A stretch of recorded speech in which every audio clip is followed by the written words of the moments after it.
Perkenalkan, nama saya Syarifah Nur Azhara. Saya sebagai ketua dari kelompok ini. Saya Nazwa Dani Arif Putri sebagai anggota. Saya Indrawan Halim sebagai anggota. Saya Wendiawan Ramadan dan saya sebagai anggota. Saya Pandema Malarida sebagai anggota. Baik, langsung saya kita masuk ke materinya. Sebelum masuk ke materinya, di sini saya akan membacakan daftar isi dari materi yang akan disampaikan pada kesempatan kali ini. Untuk materi yang pertama ada unsur-unsur dinamika sosial. Materi kedua adalah pengertian dari kepemimpinan. Materi ketiga adalah faktor-faktor yang menentukan seseorang menjadi pemimpin. Dan yang keempat adalah klasifikasi kepemimpinan. Yang kelima adalah peran dan fungsi kepemimpinan dalam kelompok. Dan yang keenam adalah kesimpulan. Masuk ke materi yang pertama, yaitu unsur-unsur dinamika sosial. Unsur-unsur dinamika sosial berperan penting dalam menentukan arah dan bentuk perubahan. Terjadinya dinamika atau perubahan dalam kelompok sosial menyangkut unsur-unsur meliputi kepemimpinan, organisasi, jaringan sosial, dan konformitas. Pada presentasi kali ini, kami akan menjelaskan salah satu unsurnya, yaitu unsur kepemimpinan. Materi yang kedua adalah pengertian kepemimpinan. Dalam kelompok sosial tentu terdapat seorang pemimpin. Pemimpin dalam sebuah kelompok tentu memiliki gaya kepemimpinan masing-masing. Kepemimpinan inilah yang nantinya dapat menggerakkan sebuah kelompok untuk maju. Menurut Hamill dan Cons, kepemimpinan didefinisikan sebagai perilaku dari seseorang individu yang memimpin aktivitas-aktivitas suatu kelompok ke suatu tujuan yang akan dicapai. Masuk ke materi yang ketiga, yaitu faktor-faktor yang menentukan seseorang menjadi pemimpin. Di sini ada 4 kriteria yang menentukan seseorang menjadi pemimpin. Untuk kriteria yang pertama adalah the prominent talent. The prominent talent adalah seseorang yang memiliki bakat kecakapan yang menonjol dalam kelompoknya dan mempunyai kesempatan untuk menjadi pemimpin. Masuk ke kriteria yang kedua adalah popularity. Popularity adalah orang-orang yang paling banyak dikenal, mempunyai kesempatan yang lebih banyak dalam kelompoknya. Masuk ke kriteria yang ketiga, yaitu adalah operational leadership. Operational leadership adalah orang yang paling banyak inisiatif, dapat menarik dan dinamis, menunjukkan pengabdian yang tulus, serta menunjukkan prestasi kerja yang baik dalam kelompoknya.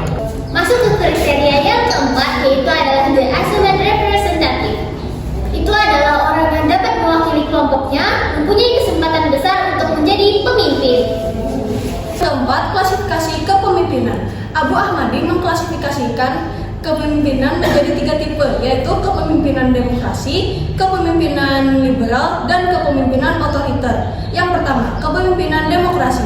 Tipe kepemimpinan ini adalah memberikan kesempatan kepada anggotanya untuk berpartisipasi dan ambil bagian dalam proses kepemimpinan, dan tipe ini melakukan anggotanya sebagai teman kerja, bukan lawan atau orang yang dipekerjakan. 2. Kepemimpinan liberal. Bentuk pemimpin ini pasif. Semua tugas dalam kepemimpinannya dan semua permasalahan yang terjadi tidak ikut serta. Pemimpin seperti berada di luar kelompok dan melepaskan anggotanya, selalu menyerahkan semuanya kepada bawahan, tidak pernah menegur kesalahan anggotanya dan lebih cenderung bersikap baik. Dan yang ketiga, kepemimpinan otoriter. Kepemimpinan ini memiliki ciri antara lain pemimpin cenderung menentukan segala tugasnya sendiri. Semua aktivitas anggotanya menjadi bagian dari tugas dan instruksi darinya. Pemimpin ini tidak melibatkan anggota kelompoknya dalam perencanaan kegiatan kelompok dan sebagainya. Dalam kepemimpinan ini antara atasan dan bawahan jarang terjadi komunikasi yang efektif, bahkan kemungkinan kecil sekali. Saya akan lanjutkan materi kelima, yaitu peran dan fungsi kepemimpinan dalam kelompok.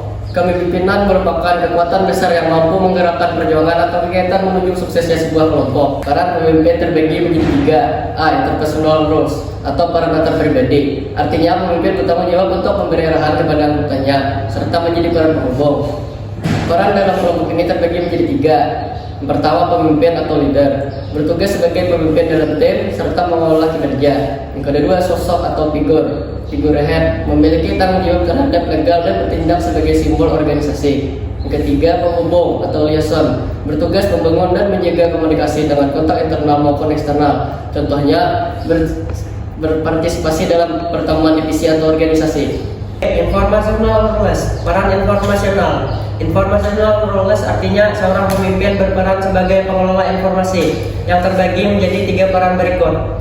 1. Pemantau monitor. Pemimpin berperan sebagai pencari informasi yang berkaitan dengan industri dan organisasinya.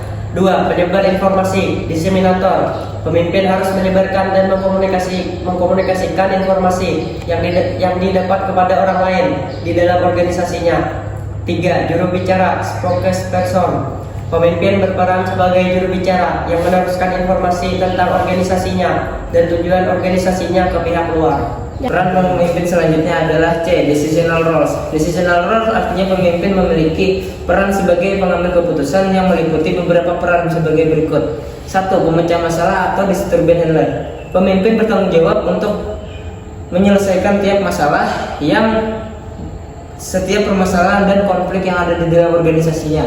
2. Wirausahaan atau entrepreneur. Entrepreneur artinya seorang pemimpin bertanggung jawab untuk mampu membuat suatu perubahan di dalam organisasinya dan mengendalikan untuk kemajuan organisasinya. 3. Negosiator atau negosiator. Pemimpin berpartisipasi atau mengambil bagian dalam melakukan negosiasi dengan pihak luar untuk memperjuangkan kelompok atau organisasinya. 4. Pembagi sumber daya atau resource allocator. Pemimpin berperan sebagai pembagi sumber daya baik berupa dana, tenaga kerja, material, mesin, dan sumber daya lainnya untuk mendapatkan hasil yang terbaik. Berakhir sudah materi yang kami sampaikan. Di sini saya akan bacakan kesimpulan dari materi yang kami sampaikan. Kesimpulannya adalah pemimpin adalah individu yang memengaruhi dan mengarahkan kelompok menuju tujuan yang ingin dicapai. Pemimpin yang baik adalah pemimpin yang mampu menggali seluruh potensi yang ada dalam organisasi yang ia pimpin. Dengan mengembangkan potensi ini, seseorang pemimpin tidak hanya dapat memotivasi dan mengarahkan timnya secara efektif, tetapi juga menciptakan lingkungan kerja yang positif dan produktif. Beberapa contoh pemimpin yang baik seperti Insinyur Soekarno, Soeharto, Mahatma Gandhi, Abdurrahman Wahid, dan Queen Elizabeth I. Sekian materi presentasi dari kelompok kami. Semoga materi yang kami sampaikan tentang kepemimpinan dapat menambah wawasan teman-teman sekalian dan bermanfaat. Terima kasih atas perhatiannya. Wassalamualaikum